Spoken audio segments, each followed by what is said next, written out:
जय शिव शक्ति। इस spiritual channel में आप सबका स्वागत है। हम जिस बुक को यहाँ ऑडियो वीडियो फॉर्म में सुन रहे हैं उसका नाम है जीवात्मा जगत के नियम, the laws of spirit world. यह बुक नेशनल अवार्ड द्वारा सम्मानित है। यह बुक ऑटो राइटिंग पर बेस्ड है और 2 दिवंगत बेटों की आत्माओं द्वारा उनकी माता से ऑटो राइटिंग की फॉर्म में लिखवाई गई है।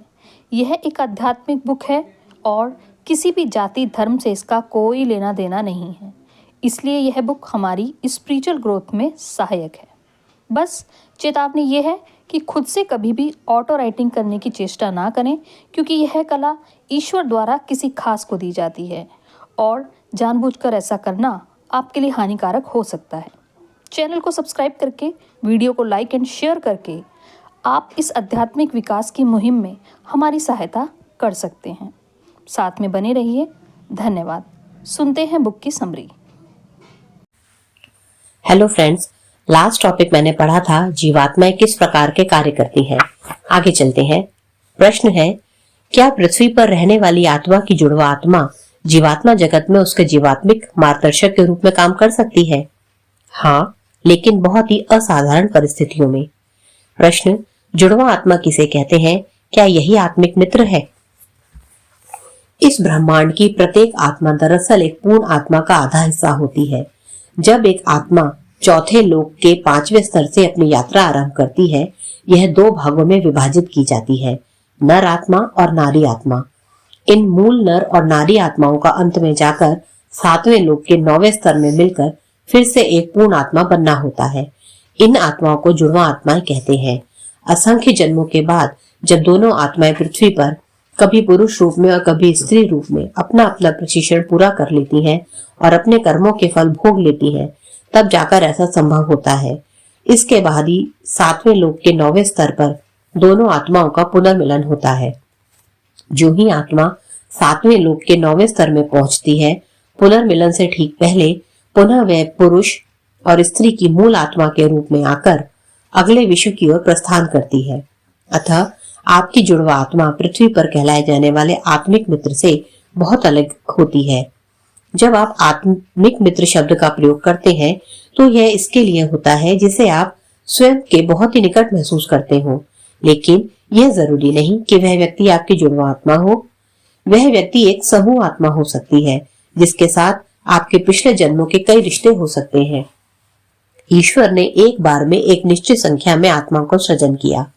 जन्म जन्मांतर तक ये आत्माएं एक दूसरे के प्रति प्रेम के कारण पृथ्वी पर एक साथ एक ही समूह में अवतरित होती हैं, ताकि वे एक दूसरे को आध्यात्मिक रूप से ऊपर उठने और बेहतर जिंदगी जीने में मदद कर सकें। इन आत्माओं को समूह आत्माएं कहते हैं। कभी कभी जब आप किसी ऐसे व्यक्ति से निकटता महसूस करते हैं जिससे आप कभी मिले भी ना हो, तो इसका कारण यह हो सकता है कि वह व्यक्ति आपकी समूह आत्मा है। समूह आत्माएं आपके माता पिता, बच्चे, पड़ोसी अथवा दोस्त हो सकते हैं। एक व्यक्ति की केवल एक ही जुड़वा आत्मा होती है, लेकिन उसके अनेक आत्मिक मित्र अथवा समूह आत्माएं हो सकती हैं। जब आप अपनी जुड़वा आत्मा से मिलते हैं तो यह बहुत ही अमूल्य रिश्ता होता है। यदि दोनों आत्माएं उच्च स्तर पर हों तो वे पृथ्वी पर एक दूसरे को आध्यात्मिक रूप से उन्नति करने में मदद कर सकती हैं और उनके बीच सच्चे विश्वास और सच्ची मैत्री विकसित होती है, क्योंकि उनकी जीवात्माएं एक दूसरे को पहचान लेती हैं। यह बात भौतिकता से परे है। यह 2 जीवात्माओं की बात है जो एक दूसरे से मिलते हैं और उन्हें सत्य का एहसास होता है कि वे एक है, समान है। कुछ स्थितियों में यदि दोनों में से कोई एक आत्मा अथवा दोनों आत्माएं निम्न स्तर पर हो, तब हो सकता है कि उनके आपसी संबंध शायद अच्छे ना हो। जुड़वा आत्माओं का विकास अलग अलग चरणों पर हो रहा हो, यह संभव है। प्राय ऐसा होता है कि एक आत्मा पृथ्वी पर अवतरित होती है और दूसरी आत्मा जीवात्मा जगत से पृथ्वी पर उस व्यक्ति का मार्गदर्शन करती है। कोई व्यक्ति आपकी जुड़वा आत्मा है, इसे जानने का एकमात्र उपाय है स्वचालित लेखन, और इसका प्रकटन केवल बहुत ही असाधारण परिस्थितियों में जब इसकी जरूरत होती है तभी होता है। उदाहरण के लिए, यदि आप अपनी जुड़वा आत्मा से परिचित हैं और वह जुड़वा आत्मा आध्यात्मिक रूप से पतनशील है, तो आपसे कहा जा सकता है कि आप युक्ति पूर्वक उस आत्मा की मदद करें।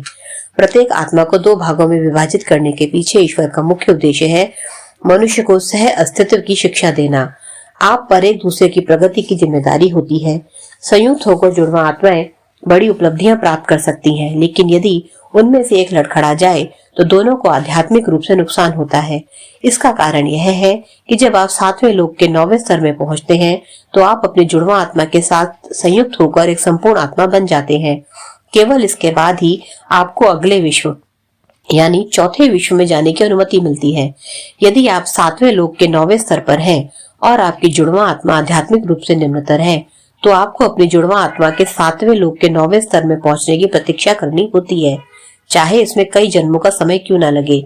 यह कठोर और अनुचित लग सकता है, लेकिन वास्तव में इसका मकसद आपकी आध्यात्मिक उन्नति की रक्षा करना है। इस वजह से चाहे जो भी हो जाए, कोई ना कोई ऐसा अवश्य होता है जो आपके लिए प्रार्थना करता है और आपकी आध्यात्मिक उन्नति के लिए अपनी ओर से सर्वोत्तम प्रयास करता है। फ्रेंड्स, आप विस्पी और ऋतु की बातों पर थोड़ा ध्यान दीजिएगा। हम यानी ट्विन फ्लेम इस समय तीसरे ब्रह्मांड में हैं और अपने ट्विन से रीयूनाइट होने के बाद हम चौथे ब्रह्मांड की ओर प्रस्थान करेंगे। अभी मोक्ष की कोई बात नहीं है। अभी हमारी यात्रा बहुत लंबी है। हम नहीं जानते कि हम स्पिरिचुअलिटी के किस लेवल पर हैं। यह तो सिर्फ महाशिव जी ही जानते हैं। आज इस बुक को यहाँ तक पढ़ने के बाद मैं ये समझ पाई हूँ कि हमारे ट्विन हमें स्पिरिचुअली ग्रो करने के लिए ही आए हैं। इसलिए अपने इनर वर्क पर फोकस्ड रहिए। मैं मानती हूँ यह twin flame journey emotionally painful है। कोई बात नहीं, महाशिव जी सब देख रहे हैं। रोना आता है तो रो लीजिए, डीएम की याद आती है तो उनको याद भी कीजिए, लेकिन जो कहना है महाशिव जी से कहिए। वह सब देख रहे हैं। दर्द तो हमें हमारे कर्मों की वजह से मिला है। इसलिए आज सभी रियल ट्विन फ्लेम्स मुझसे प्रॉमिस करेंगे कि चाहे जो भी हो जाए, हम अपने शिव को गलत नहीं समझेंगे, उनके प्रति कोई भी नकारात्मकता अपने हृदय में नहीं रखेंगे, क्योंकि संपूर्ण ब्रह्मांडों में एक वही है जो हमारी हर तरह से ग्रोथ चाहते हैं। मैं यह तो प्रेडिक्ट नहीं कर सकती कि किस किस का रीयूनियन होगा। उसके लिए तो आपको सुमन जी से रीडिंग लेनी पड़ेगी, लेकिन हाँ, इतना दावा कर सकती हूँ कि उनकी रीडिंग 99.9% सच्चे जवाब देती है। साथ ही मैं यह भी दावा करती हूँ कि यदि आप उनसे एक बार सिर्फ बात भी कर लेंगे ना, तो भी आप हील हो जाएंगे और आप अपनी ग्रोथ पर फोकस करने लगेंगे। इनर वर्क क्या है, स्पिरिचुअलिटी क्या है, ट्विन फ्लेम क्या है, सब स्टेप बाय स्टेप आपकी समझ में आने लगेगा। आप सुमन जी को ज्वाइन कीजिए और अपनी स्पिरिचुअल जर्नी और ट्विन फ्लेम जर्नी को समझते हुए आगे बढ़िए। आज के लिए इतना ही। धन्यवाद।